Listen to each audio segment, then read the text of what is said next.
Primeira Epístola de João, capítulo 4, verso 16. Leia comigo em voz alta, por favor. E nós conhecemos e cremos o amor que Deus nos tem. Positivo amor. E aquele que permanece no amor, permanece em Deus e Deus nele. Mais uma vez, todos juntos. E nós conhecemos e cremos o amor que Deus nos tem. Deus é amor. E aquele que permanece no amor, permanece em Deus e Deus nele. Ó Pai, nós pedimos agora que o Espírito Santo venha iluminar nossa mente, nossa alma, e venha fazer com que a Tua palavra chegue com força a nós e vivifique o nosso ser. Nós pedimos em Teu nome, Jesus. Amém. Podem se assentar.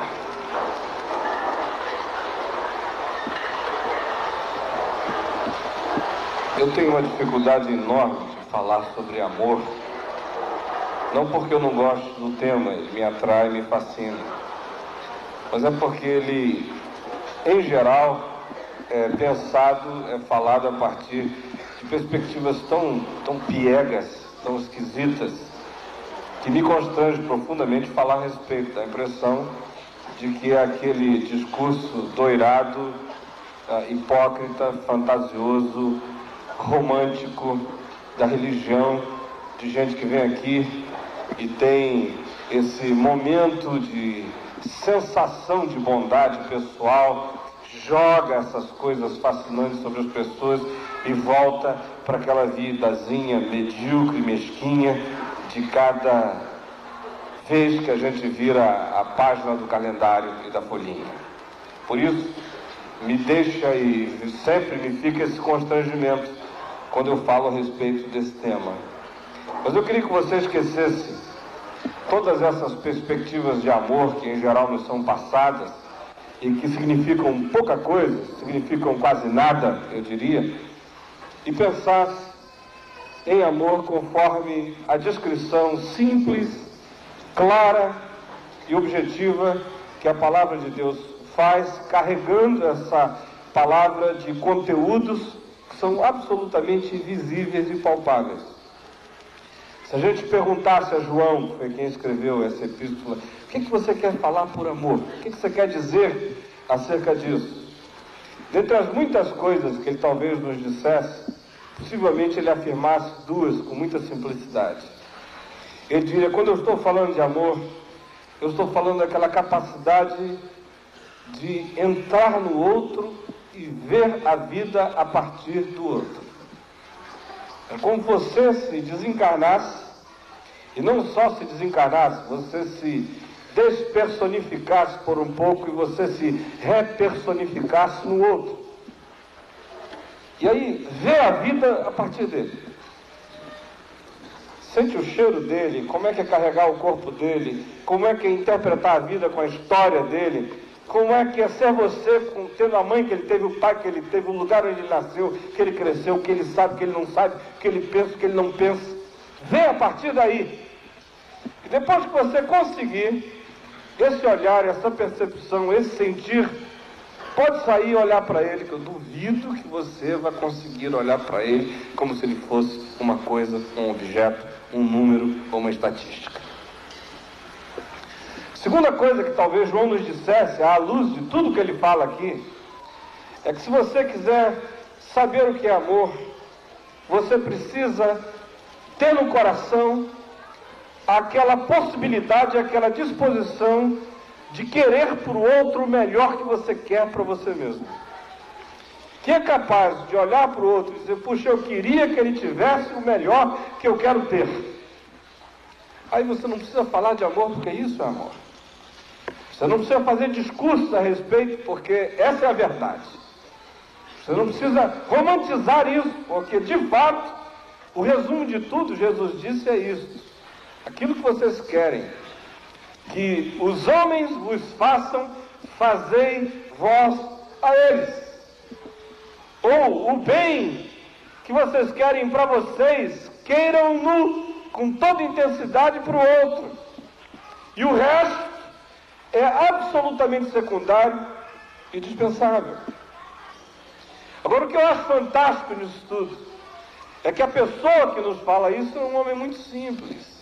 Lá da Galileia, vivia ali à beira de um lago de 12 quilômetros por 20, pescando, não foi a uma faculdade, não visitou os centros de reflexão filosófica grega, não foi a nenhuma central de esoterismo universal, não fez nada disso. Ele simplesmente conheceu alguém, ele conheceu Jesus. E quando Jesus entrou na vida daquele pescador, a existência dele vai virando ao contrário, ele vai se expondo, as interioridades dele vêm para fora, e as coisas que até então eram as exterioridades vão ganhando um papel extremamente secundário. Os olhos dele se abrem, a vida se recolore, e ele começa a interpretá-la de modo totalmente diferente, porque ele encontrou o Deus que é amor, o Senhor Jesus. E aí, a gente fica pensando naquilo que hoje se descreve, se define em volta de nós como sendo os sentimentos do alto astral, e perguntamos se ele tem alguma coisa a ver com essas definições bíblicas de amor prático e divino. E não tem. Estão falando apenas de energias positivas e energias negativas, mas ninguém está falando de amor. Porque amor é pessoal demais, energia é um negócio frio. Se você a usar positivamente, vai fazer bem. Se usar negativamente, vai fazer mal. Mas é uma coisa despersonificada, que não carrega nenhuma carga de encontro, de olho no olho, de chegada, de abraço. É só positivo ou negativo. Aí vem a palavra de Deus e diz que a maior de todas as positividades é amor, a pior de todas as negatividades é ódio.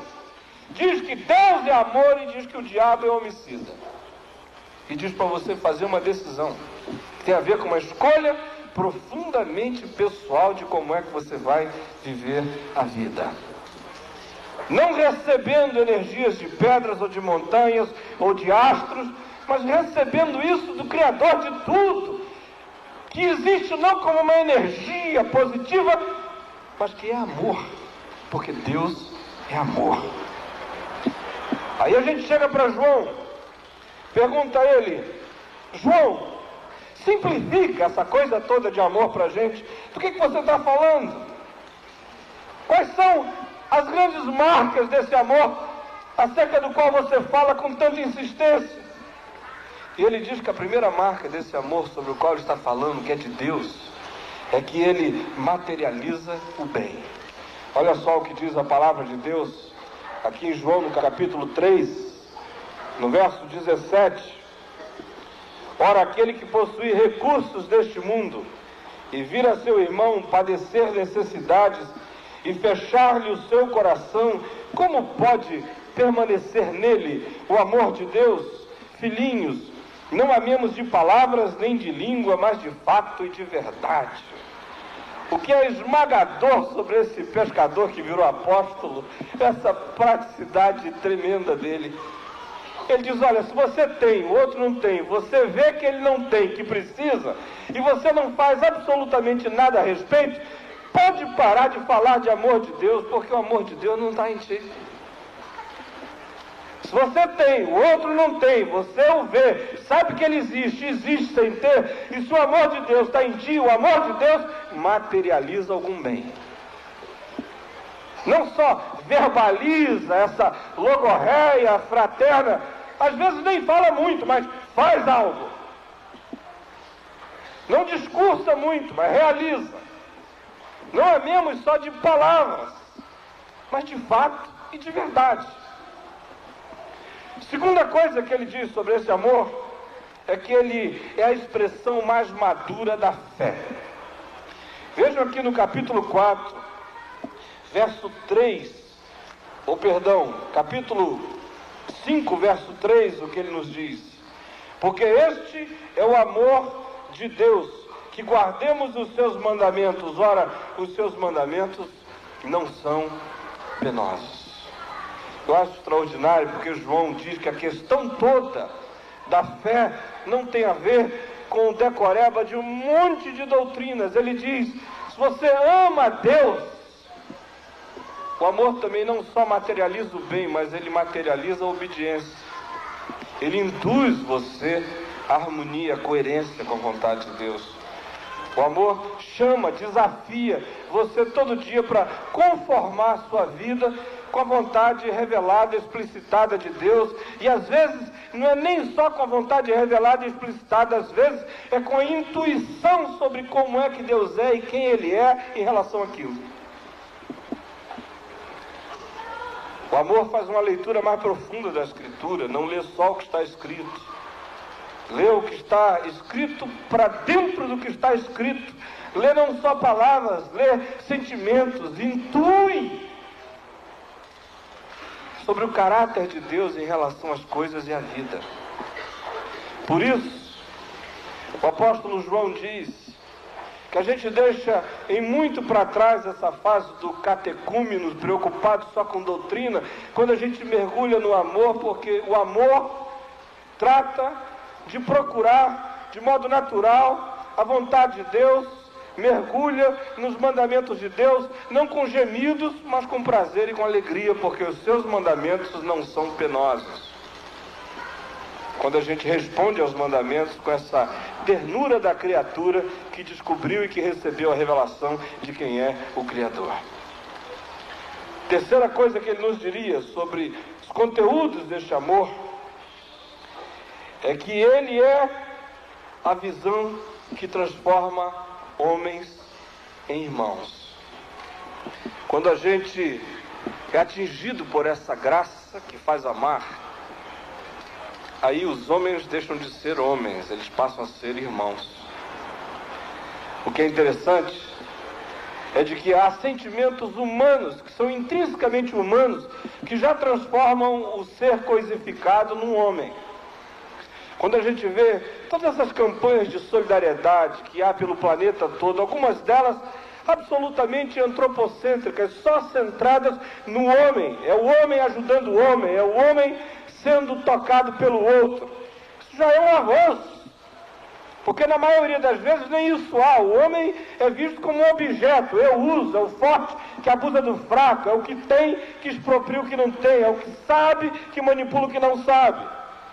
Já é um avanço, quando aquele que tem se solidariza pelo que não tem, quando o que sabe não manipula o que não sabe. Agora, para além disso, há uma outra coisa. Se sentimentos humanos transformam a coisa num homem, esse amor divino transforma o homem num irmão. Isso é mais para além. Olha só o que diz a palavra de Deus a esse respeito aqui em João. Quantas vezes ele está dizendo, olha, o amor de Deus nos induz a amar os irmãos. Isso é uma frase que ele repete toda hora, ame a seu irmão. Aquele que não ama seu irmão, a quem vê, não pode amar a Deus a quem não vê. Aquele que ama a Deus, ama seu irmão. Toda hora. O final dessa criação do amor, ele diz, é produzir no homem um irmão.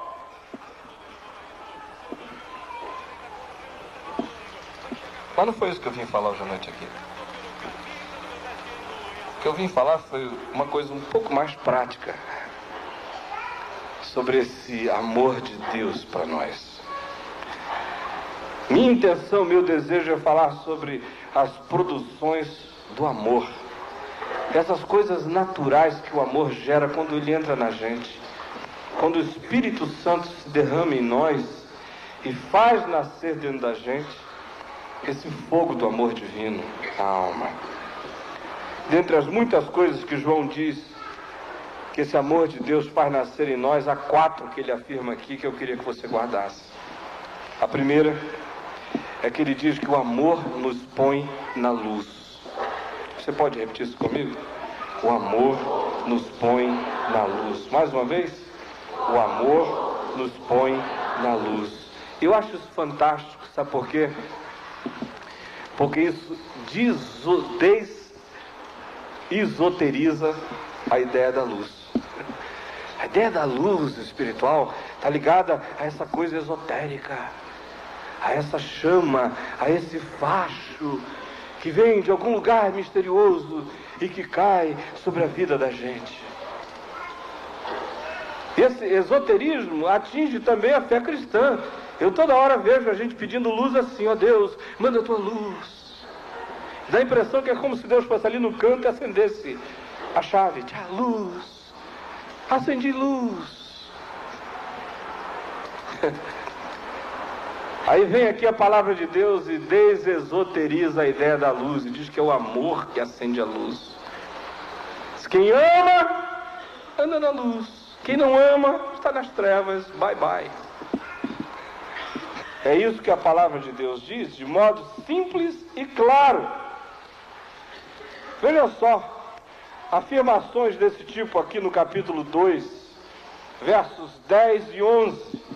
Leia comigo em voz alta, por favor. Aquele que ama seu irmão permanece na luz, e nele não há nenhum tropeço. Aquele, porém, que odeia seu irmão está nas trevas, e anda nas trevas, e não sabe para onde vai, porque as trevas lhe cegaram os olhos. Essa questão toda de quem está na luz, de quem não está na luz, acaba aqui. Eu vejo toda hora alguns irmãos dizendo assim para mim, coitado, ele está nas trevas. Ele está se referindo a um indivíduo que não frequenta a nossa igreja, ou que não frequenta nenhuma igreja evangélica. E a gente geografiziza essa espiritualidade, dizendo o seguinte, quem está aqui dentro está na luz, quem está do lado de fora está nas trevas. Se a gente é um pouquinho mais generoso, a gente diz quem está na nossa denominação está na luz, quem está na outra está na sombra. Se é um pouco mais generoso ainda, a gente diz quem está na igreja evangélica está na luz, quem não está se danou. Aí vem João e não reconhece essa igreja, nem a outra, nem nenhuma. Só chega e diz o seguinte, se ama o seu irmão, está na luz. Se odeia o seu irmão, está nas trevas.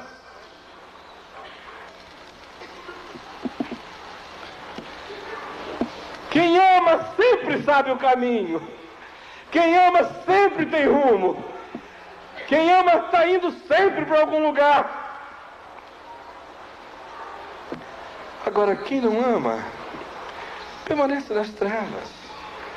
Ele pode fazer PhD em filosofia, a luz está apagada para ele. Ele pode fazer doutorado em teologia, a luz está apagada para ele. Ele pode pedir a luz de Deus todo dia, que a luz está apagada para ele, porque as trevas lhe cegaram os olhos, porque o ódio é cego. É por isso que Jesus diz lá no Sermão da Montanha, em Mateus 6, se os teus olhos forem bons, tu serás luminoso. Mas se os teus olhos forem maus, que grandes trevas serão. Se você olha para a vida com essa bondade do amor, a vida clareia. Porque uma coisa interessante é que o amor é a única coisa que ajuda e que capacita a gente a ver a vida como ela é. Sem amor eu não vejo a vida, gente. Vejo qualquer outra coisa, mas não vejo. Eu vejo isso todo dia. Quando eu olho para a vida com amor e quando eu a olho com indiferença. Quando eu olho para o meu irmão com ternura e quando eu olho com frieza. E aí eu começo a ver gente. Para além do chato tem um ser humano, para além da feia tem uma pessoa. Para além do desengonçado, tem um sujeito querendo se afirmar. Para além do metido, tem um indivíduo fragilizado. Por trás do arrogante, tem uma pessoa que não se sente amada. Você começa a ver diferente, começa a mergulhar. Existe uma clinicidade espiritual que te ajuda a encontrar diagnósticos intuitivos sobre quem é o outro, não para julgá-lo, mas para discerni-lo e incluí-lo. Segunda coisa que João diz sobre o que o amor gera naturalmente, quando ele chega a gente, é que ele interioriza a eternidade. Você pode repetir isso comigo? O amor interioriza a eternidade. Mais uma vez, o amor interioriza a eternidade. A teologia exterioriza a eternidade. O amor interioriza a eternidade. A teologia te faz pensar em eternidade como uma coisa que é uma depois da outra, não é? Eu estou no tempo. Quando eu morrer, eu entro na eternidade. E aí a gente prega e diz assim: olha, você vai ter a vida eterna. Se você não crê, você vai ter a perdição eterna. É tudo para lá, tudo para fora. Eu estou indo ao encontro. Aí vem João e diz: olha, o amor interioriza a eternidade. Chama a eternidade para dentro. O céu não é uma coisa para onde você está indo. É uma realidade que já te entrou, já te penetrou, já chegou aqui. O eterno já te possuiu. Olha só o que ele diz aqui no capítulo 3, verso 14. Leia comigo em voz alta. Nós sabemos que já passamos da morte para a vida, porque amamos os irmãos. Aquele que não ama permanece na morte. Que coisa extraordinária. Ele não diz: olha, nós iremos entrar na vida. Ele diz: já passamos. Por quê? Por quê? Porque amamos os irmãos. Quando a gente ama o outro, o céu invade a gente. Quando a gente ama o outro, a eternidade entra em nós. Seu amor é essa coisa fantástica que não arranca você do tempo, mas te engravida da eternidade. Coloca ela aqui dentro. Aí João diz: já passamos da morte para a vida. Por quê? Porque alguma coisa entrou em mim. Amamos os irmãos. Aleluia. A terceira produção natural do amor, de acordo com esse pescador que virou apóstolo, é que ele promove conhecimento espontâneo e intuitivo de Deus. Pode repetir comigo? O amor promove conhecimento intuitivo de Deus. Dá para repetir mais uma vez, todo mundo em voz alta? O amor promove conhecimento intuitivo de Deus. Quantas mães nós temos aqui? Bem alto. Pais. Beleza. Quando nosso primeiro filho nasceu, eu não sei como é que a Alda se sentiu, mas me deu um medo enorme de que o menino não fosse sobreviver na minha mão. Quando a minha sogra pegou o menino lá no berçário e falou: tá aqui, é teu filho, eu fiquei apavorado. Se eu pegar, eu mato. Primeira noite para dormir com o menino, que horror. Um medo de rolar por cima dele, sabe? Aí eu falei: eu vou ficar acordado, que é para a Alda não matar o menino, rolando assim à noite. Porque antes do neném nascer, nós estávamos casados há 1 ano e 8 meses, e ela me dava cada joelhada, cada cotovelada. Mas por que eu estou dizendo isso? É que a Alda não rolou em cima do menino, não deu cotovelada nele, não deu joelhada, não sufocou. Parecia que ela já era mãe há 200 anos. O que não me impressionou sobre esses códigos de conhecimento natural, intuitivo, que estão dentro da gente. Aí olha só o capítulo 4, verso 7. Leia comigo. Amados, amemo-nos uns aos outros, porque o amor procede de Deus, e todo aquele que ama é nascido de Deus e conhece a Deus. Aquele que não ama não conhece a Deus, pois Deus é amor. E leia o verso 12 comigo. Ninguém jamais viu a Deus. Se amarmos uns aos outros, Deus permanece em nós e o seu amor é em nós aperfeiçoado. Aí ele diz: olha, O amor te ensina quem é Deus. Esse amor não é abstrato. Se você ama o irmão, você começa a conhecer profundamente a Deus. Não basta acordar de manhã com aquela chama no peito, sentar na cama e dizer: ó Deus, como eu te amo, aleluia. O João diz assim: ele estava de perfil ou ele estava de frente? Como é que ele estava hoje de manhã, Caio? Eu digo: eu não sei, mas eu te amo, Senhor. Aí eu saio dali, e ele diz: olha, você tem todas as chances do mundo de provar que aquela oração da manhã era verdadeira. Agora você tem 6 bilhões de chances diárias de provar que me ama, porque existem 6 bilhões de seres humanos no planeta. E se você amar essa gente, a quem você vê, eu vou acreditar que você ama Deus a quem você não vê. Mas se você for capaz desse amor por esse amor vai induzir um conhecimento de Deus por uma razão simples. Se você está amando, é porque Deus já se derramou em você. E se esse amor se objetiza na vida do seu irmão, nessa troca de todo dia, você vai conhecer a Deus, porque Deus é amor. E ele vai mais além e conclui dizendo o seguinte: que esse amor, quando entra na gente, põe a gente acima do medo. Você pode repetir comigo? O amor põe a gente acima do medo. Mais uma vez: o amor põe a gente acima do medo.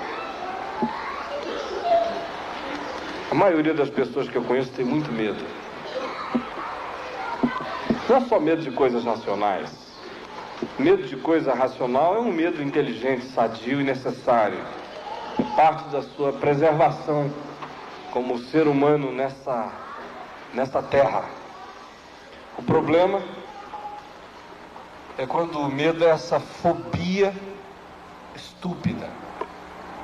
Em geral, ela só atinge o coração de gente que está seca. Eu nunca vi uma pessoa apaixonada com medo. Não vejo, não. A começar das paixões do nível horizontal. Homem pela mulher, mulher pelo homem. Se um garoto apaixonado faz cada barbaridade, né? E ela também. Atravessa o ônibus correndo. Não, quero chegar primeiro do que o Antônio. Lá. Empurra você, essa coisa doida que vence o medo. Quanto mais isso vai deixando de ser simplesmente esse amor do encontro e da chama entre sexos opostos, passa a ser um nível maior desse amor fraternal. Ele sobe mais um nível, passa a ser esse amor divino, ágape, que entra na gente. Quanto mais para cima você sobe no nível desse amor, mais corajoso você se torna. Porque o amor reconcilia você profundamente consigo mesmo, com Deus. Gente reconciliada é gente desamedrontada. Gente que está reconciliada consigo mesmo não tem medo de viver. Não tem medo de encontrar, de se dar, de experimentar, de amar. Mas quando o amor de Deus entra na gente, João diz, a gente ganha confiança. A gente não tem mais a fobia do divino na gente, a gente não olha mais para cima com medo de Deus. Deus não me aterroriza, me fascina. Eu não olho para ele e vejo um chicote, eu olho para ele e vejo um abraço. Não olho para ele e vejo um carrasco, eu olho para ele e vejo um pai. O amor de Deus me atrai e me arruma, me reorganiza, me acalma, dá paz à minha consciência, me reconcilia com o meu próximo e me liberta do medo, diz a palavra de Deus. Veja o capítulo 4, verso 18, leia comigo. No amor não existe medo. Pode repetir isso comigo? No amor não existe medo. Antes, o perfeito amor lança fora o medo. Ora, o medo produz tormento. Logo, aquele que teme não é aperfeiçoado no amor. Quando você ama a Deus e sabe que Ele amou você primeiro, que é o que diz a sequência do texto, verso 19, nós o amamos porque Ele nos amou primeiro. Se Ele me amou primeiro, então eu não tenho mais medo. Porque o amor dele não foi uma resposta ao meu, foi a proposta dele que me induziu a essa resposta. Vem dele para mim, não de mim para ele. Então, eu não tenho medo. Foi ele que começou o processo. Isso dá uma tranquilidade para viver. Isso dá uma paz enorme para morrer. É o medo que produz tormento, produz inferno. Mas o amor dá a você a certeza absoluta de que o que te aguarda é o abraço de Deus. E isto é céu. Só concluindo, eu quero dizer que quem ama sempre recebe o melhor pagamento. A gente pode viver nessa vida motivado por muitos sentimentos e todos eles pagam de alguma forma. O salário do pecado, por exemplo, é a morte. O salário da ambição é a conquista. O ambicioso se paga com a conquista. Conquistei. Aquele que odeia se paga com vingança. Aquele que ama se paga com a construção de vínculos e de relações. E se paga com uma satisfação que dura para sempre. Eu me lembro, e eu já repeti isso várias vezes, porque isso me marcou como fogo.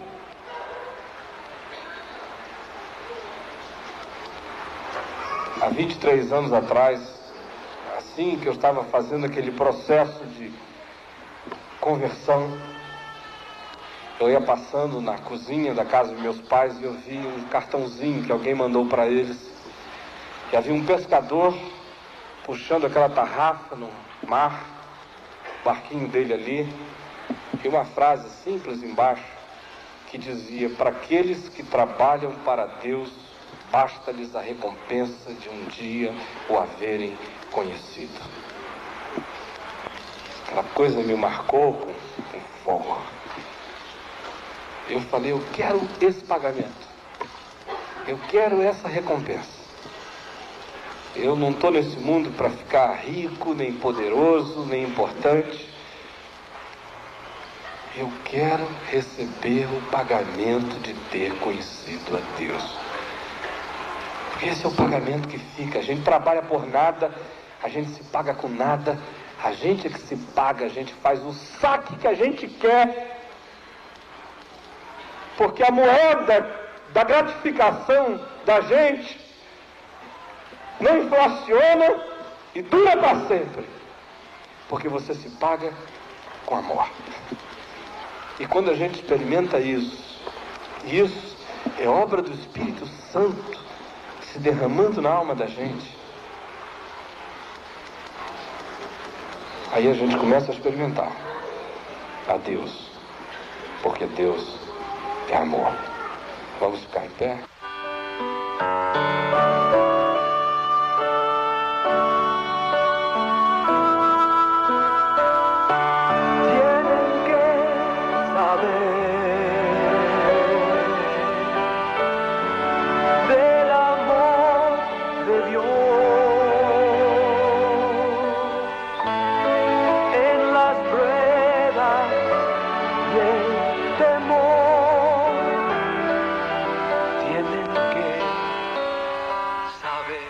Hoje de manhã eu estava conversando com um rapaz que tem 22 anos de idade, estava namorando uma menina há 2 meses e a menina ficou grávida.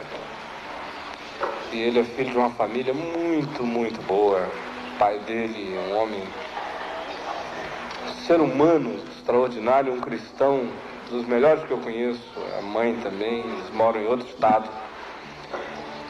E ele é um garoto ótimo. Ele estava ali, começamos a conversar, o queixinho dele tremendo, os olhos marejados, era aquela coisa. Ele falou, mas pastor, eu destruí a minha vida, pastor, eu destruí a vida dela. Eu falei, não, filho, não destruiu, não. Essa não é a melhor maneira de começar a vida. Com certeza, essa não é a maneira como você está terminando a sua. Aí eu contei para ele uma história. Falei, olha, essa casa aqui onde eu moro foi um presente que eu ganhei de um amigo meu de São Paulo, que é um homem muito rico. E uma vez ele veio aqui em Niterói querendo comprar uma casa na praia. Mostrei várias casas para ele. Ele pediu para ver algumas em condomínio, eu mostrei. Aí ele passou aqui, tinha uma casinha pequenininha, a mais feia do condomínio. Aí ele falou assim, puxa, que condomínio bom, hein? Como é que construíram uma casa horrorosa nesse condomínio? Eu falei, é mesmo. Aí ele falou, por que você não compra essa casa, pastor? Faz uma aí em cima para você. Eu falei, que é isso, rapaz? Foi embora. 3 dias depois ele veio aqui e comprou a casa. Ele me deu a casa de presente. Aí eu falei, aleluia. Mas pensei, eu preferia ter comprado um terreno sem casa nenhuma. Porque ele me deu a casa, eu não vou derrubar a casa que ele me deu. Eu vou ter que usar a casa que ele me deu. Mas se não tivesse nada, eu podia fazer o que eu quisesse. Agora eu vou ter que fazer alguma coisa a partir do que eu encontrei. E eu tive que construir em volta do que havia, era um fato. Eu falei, olha, você tinha a chance de ter começado a tua construção num lote sem nada. Mas agora, nesse lote, já tem 2 bases. Uma é dessa moça, o outro desse neném que está vindo aí. Vai dar mais trabalho construir. Você não vai ter liberdade para fazer o design que você quer. Mas a vida não está acabando, ela está começando. E você vai poder construir em nome de Jesus. Aí ele virou para mim e falou, mas eu não sou mais irrepreensível, pastor. Aí eu falei, olha, só quero dizer o seguinte, quem tem convicção profunda de que não é perfeito, tem que pelo menos ser digno. Perfeito você não é. A tua imperfeição nessa área ficou evidente. Da maioria de nós vive as mesmas imperfeições que você vive em áreas diferentes, mas nem sempre elas ficam evidentes. Então, quem sabe que não é perfeito, assume o dever de viver com dignidade. E a única coisa que empresta dignidade à vida da gente é o amor. Ele é perfeito e habita o coração de gente imperfeita, de modo que quando ele habita a gente, ele transforma as nossas ações em ações dignas, apesar de vividas por gente ambígua. Ele foi embora e eu fiquei pensando naquilo. Quem não tem perfeição para dar a Deus, oferece a Deus um coração para ser cheio de amor. É só isso. Vamos orar juntos. Senhor Jesus, Senhor Jesus,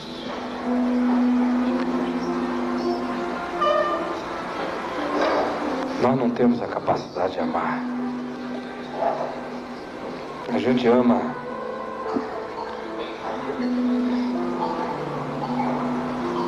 às vezes de um modo um pouco mais elevado do que os animais se amam. Às vezes a nossa consciência social eleva um pouco mais o nosso amor e a gente se torna cidadãos solidários. Para cima disso, a gente não vai sozinho, Senhor. A menos que o Espírito Santo se derrame no nosso coração. Que é para a gente poder amar com esse amor de Deus. Eu quero pedir que hoje Tu estejas derramando o Teu Espírito em nós. Que Ele nos ponha nesse caminho, não dos discursos amorosos, mas na prática do amor, Senhor.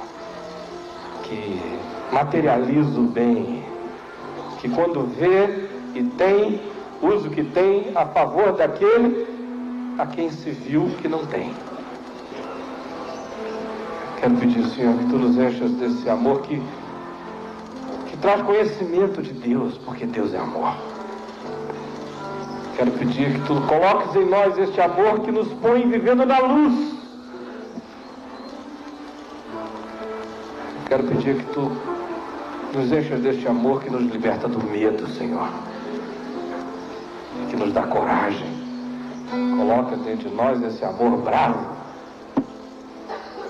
para que a gente viva e se pague com os frutos do amor, Senhor, com a satisfação que vem de viver assim, como filhos e filhas de Deus.